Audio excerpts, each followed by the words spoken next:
제가 이제 요것을 알려드리는 저 나름대로 이제 생각했던 거지만 알려드리는 이유는 우리가 생각하고 있는 지금 내가 뭔가를 보고 있고 그리고 판단하고 있고 또 결정하고 있고 이 생각하고 있는 이 바들을 때로는 그 내용도 콘텐츠도 중요하지만 내가 이걸 제대로 보고 있는가? 또 이런 방법으로 이런 시각으로 보는데 또 다른 시각으로 볼 수 있는 것은 아닐까? 이런 쪽으로 우리가 생각해 볼 수 있는 좋은 계기를 마련해 주기 때문에 제가 도입부에 이제 소개를 해드렸습니다. 자, 삼일체하고 관련해서 제가 이제 말씀을 이제 드리려고 하는데요.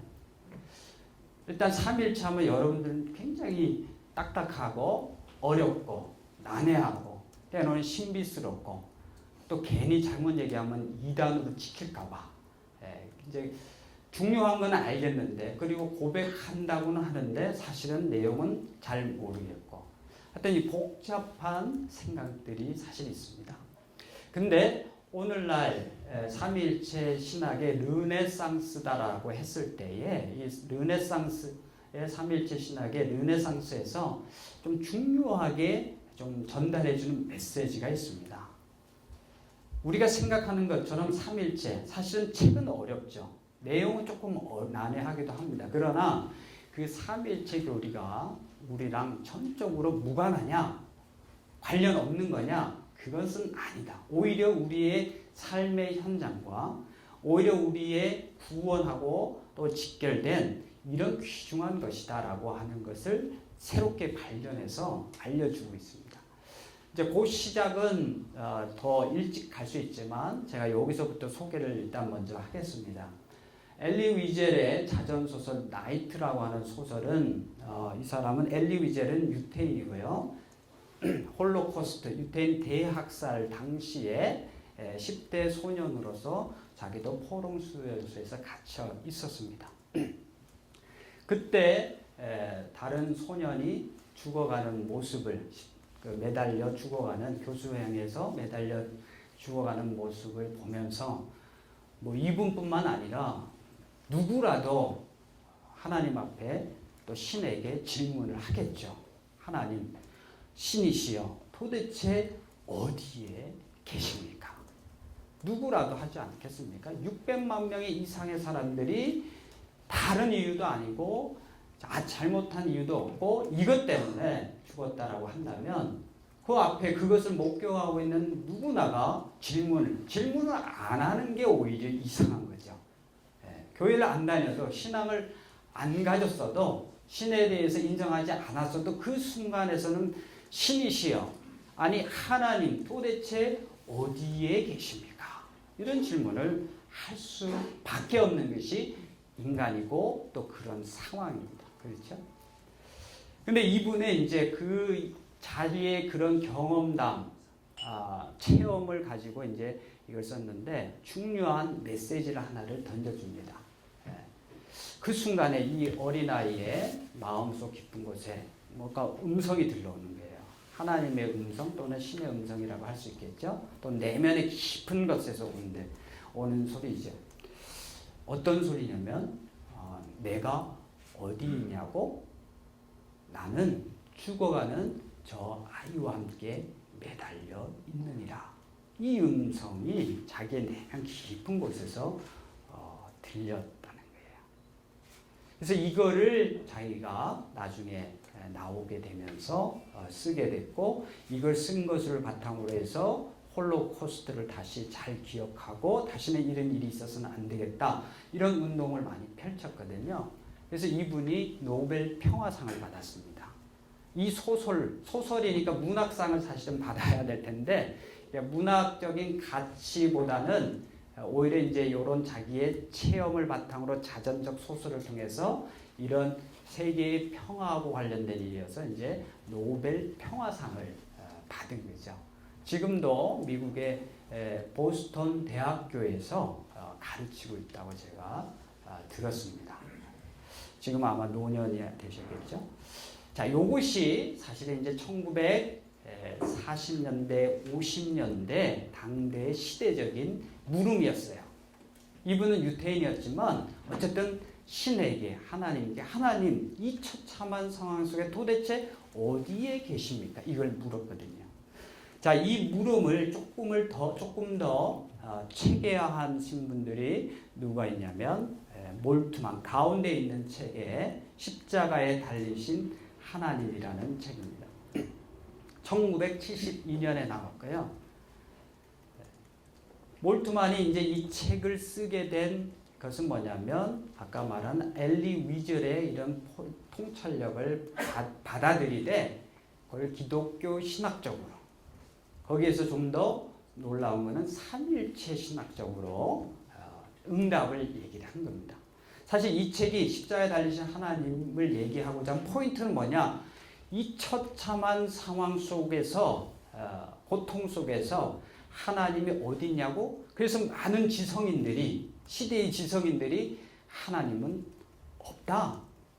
그래서 무신론자. 이 무신론이 엄청 팽배했었고요. 그 다음에 신학자들 가운데는 나름대로 이제 고민 속에서 우리가 기존에 얘기했던 전통적인 의미의 초월적인 그런 신은 없는 것이다. 사신신학이라고 하는.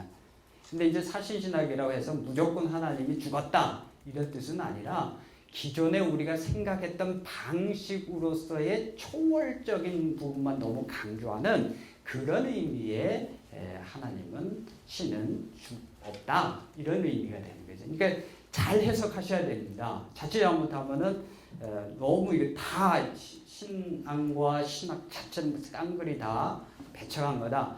그것이 아니라 남대로 거기에 깊은 고민이 담기는 거죠. 어쨌든 몰트만의 이 책은 제목은 십자가에 달리신 하나님이지만 이 책이 말하고자 하는 메시지는 당대의 무신론자들에게 신이 없다라고 말하는 자들에게 아니다. 하나님이 계신다. 어디에 계시냐? 십자가에 달려 계신다.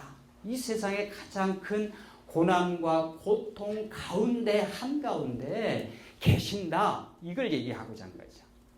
근데 이제 내용을 읽어보면 조금 딱딱하고 신학적인 글이 좀 많지만 포인트는 그거라고 하는 것입니다.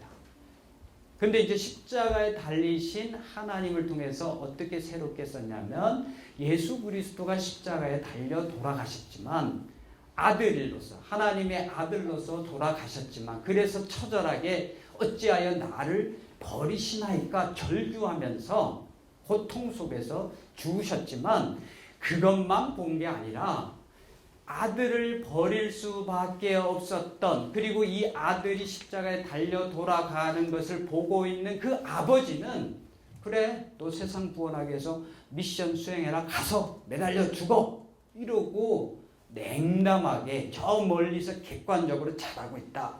이런 하나님이 아니라는 거죠.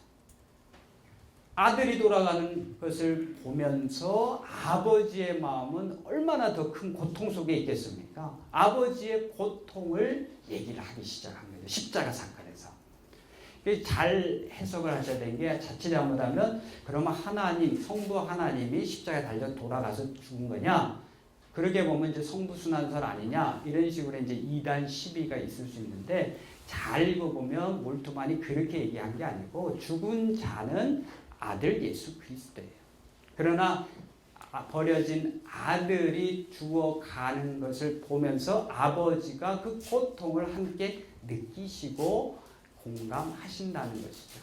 그럼 성령은 전통적으로 성부와 성자를 이어주는 사랑의 띠, 사랑의 본드로서 아들과 아버지의 고통을 이어주는 그런 역할을 하신다. 그러니까 몰트만은 이 책을 통해서 첫 번째 말하고자 했던 거, 하나님이 안 계시지 않고 계신다. 고통의 현장 한가운데 계신다. 계신데 어떻게 계시냐? 삼위일체 하나님이 함께 계신다. 아들은 버림을 받은 고통, 아버지는 내어주고 그 아들의 고통을 공감하는 고통, 성령은 이 둘을 이어주는 사랑으로서의 고통에 참여하는 것이다. 삼위일체적으로 해석을. 이게 이제 굉장히 놀라운 십자가 해석에 대한 굉장히 놀라운 통찰력입니다. 그래서 이제 그게 이제 몰트만의 아주 중요한 작업이고 또 왼쪽에는 세계의 신비로서의 하나님 에버하르트 윙엘 교수가 또 같은 비슷한 내용을 사실은 썼는데 조금 더 딱딱해져. 몰트만의 책이 좀 더 많이 소개되었던 것 같습니다. 그 다음 맨 오른쪽에 밀리오리는 프린스턴 신학교의 교수였고 지금은 은퇴했는데 이분도 이제 그런 통찰력을 이어받아서 하나님의 파워에 대해서 그리고 파워의 신들, 권력의 신들에 대해서 간략하게 썼습니다. 이제 요 이야기는 조금 더 이제 뭐 많이 가는 거지만 소개하고 다음으로 넘어가겠습니다. 특히 밀리오리의 하나님의 파워에 대해서 십자가를 통해서 보니까 사실 이제 고린도에 있는 주신 말씀이 있잖아요. 예수 그리스도의 십자가, 그리스도의 십자가. 근데 유대인들은 표적을 구하는데 표적을 구하는 건 뭡니까? 하나님의 파워를 추구하는 자들. 그러다 보니까 십자가는 연약한 것밖에 안 되잖아요. 무력하고. 그러니까 스캔들밖에 안 되잖아요. 스칸달로, 추문 또는 걸려 넘어지는 것. 그리스 사람들은 지혜를 추구하니까 지혜를 추구해서 보면은 하나님이 만약에 있다라고 한다면 정말 고상하고 멋지게 이 세계를 구원할 것 같은데 십자가의 방식으로 돌아가셨거든요. 그러니까 그 자기들 볼 때는 이거는 십자가는 결코 지혜롭지 못한 거다. 미련한 것이다. 어리석은 것이다. 이렇게 보거든요. 근데 성경은 그게 아니다. 오히려 그리스도의 십자가가 하나님의 지혜고 하나님의 능력인데 그 대신에 세상 사람들의 보는 관점과 논리와는 다르게 역사하고 나타나는 하나님의 지혜고 하나님의 능력이다. 연약한 걸 통해서 하나님의 강함이 드러나고 미련해 보이고 어리석은 것처럼 보이는 것을 통해서 하나님의 지혜로움이 드러나는 거다. 이렇게 이제 해석하는 거죠.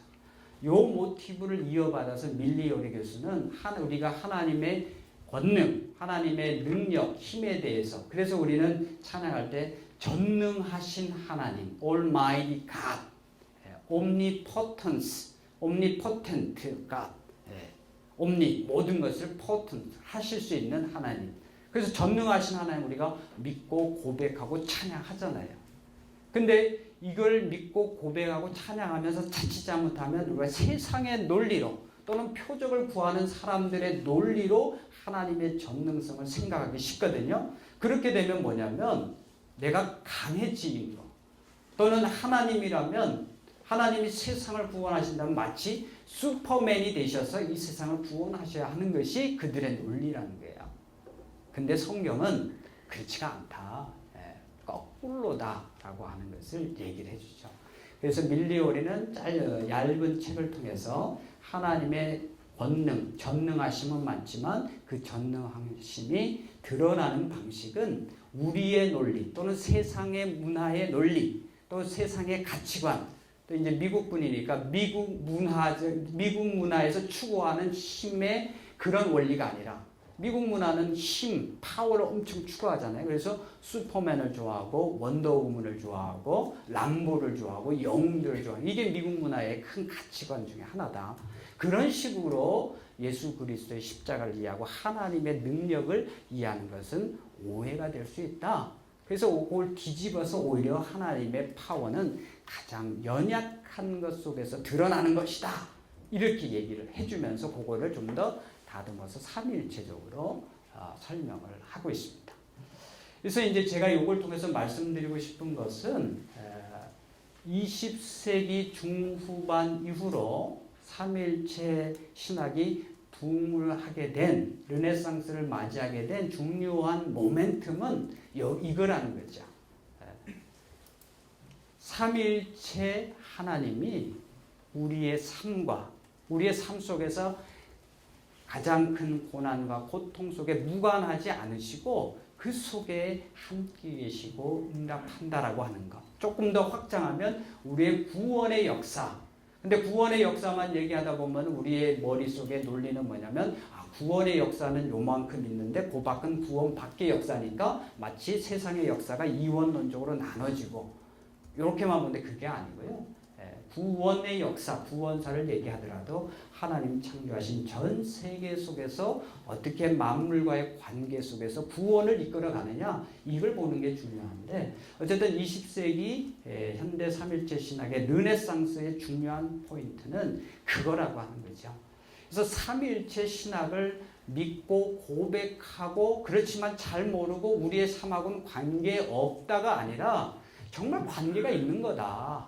이거를 자꾸 얘기를 해주고자 하는 것이 현대 삼일체 신학의 큰 특징이라고 할 수 있습니다.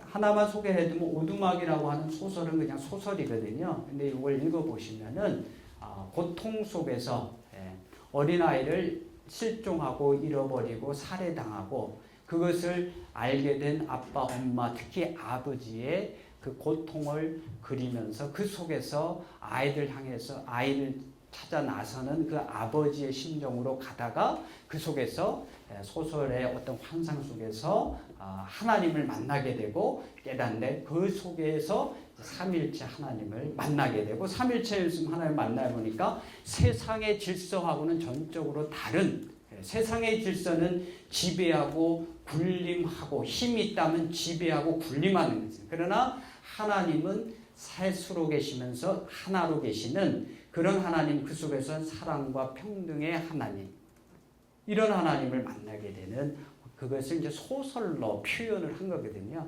요거는 이제 참고로 한번 읽어보시면 되겠습니다.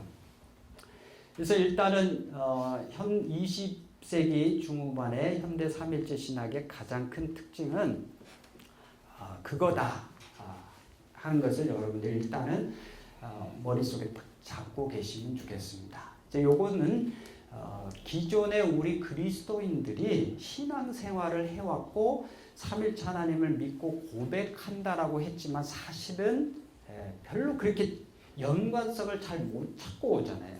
그런 부분에 대한 반성이라고 할 수가 있습니다. 아마 교리적으로는 너무나 명확하니까 우리가 더 생각을 사실 안 하기도 하는데, 그렇지만 설명해봐라. 그럼 어떻게 연결되냐 이건 잘 모르거든요. 그냥 삼일체 하나님은 믿고 고백하는 거지 뭐 내가 거기서 대해서 더 어떻게 얘기해야 되는 거 아니지 않냐, 이렇게 이제 가다 보니까 고백은 한다고 하지만 사실은 괴리를, 믿음의 삶과 신앙의 고백의 내용이 괴리가 있는 이제 이런 경우가 참 많이 있습니다. 이제 몰트만의 경우는 아까 이제 말씀드린 대로 1972년에 십자가 달리시 하나에 나왔는데, 그래도 이분이 이제 여기까지 오게 된 거는 나름대로의 어떤 신앙적인 경험이 아주 중요하게 작동했다는 것을 볼 수 있습니다. 몰트만에 대한 신학적인 평가는 여러분들마다 다르시겠지만, 그래도 이 사람은 이제 독일군으로 징집돼서 가다가 원래 수학을 공부하려고 했는데 전쟁에서 참여할 수밖에 없고 독일군으로, 그렇지만 거기서 동료 군인 친구들이 포탄을 맞아 죽어가는 것, 근데 자기는 살아남은 것, 죽은 사람도 괴롭고 그 가족도 괴롭지만 살아남은 사람도 힘들고 어려운 그런 고통도 체험해보고, 놀라운 것은 포로로 잡혀가지고 영국의 포로 수용소에 가 있었는데 영국의 포로 수용소에 오히려 YMCA 같은 크리스찬 단체들이 와가지고 오히려 전도하고 때로는 집으로 초청해가지고 환대를 해주고 대접을 해주고, 이걸 통해서 이 사람이 기독교 신앙에 굉장한 마음이 열리게 된 거거든요. 그러면서 자기가 이 전쟁의 공포와 이런 경험들을 겪고 있기 때문에 성경을 묵상하면서 포로 수용소에서 성경을 통해서 시편의 묵상, 시편에 있는 고난에 대한 이런 묵상들을 하게 되고, 그러다가 예수 그리스도의 십자가를 묵상하게 되고, 그 속에서 정말 세상 한가운데 함께 고난 받고 계시는 그 하나님을 발견하게 되고, 그것이 신학적으로 나온 거죠. 그래서 몰트만의 신학에 대해서는 제가 이해하는 바는 그런 것으로는 우리가 굉장히 잘 이해를 해볼 수 있겠다, 이런 생각이 듭니다.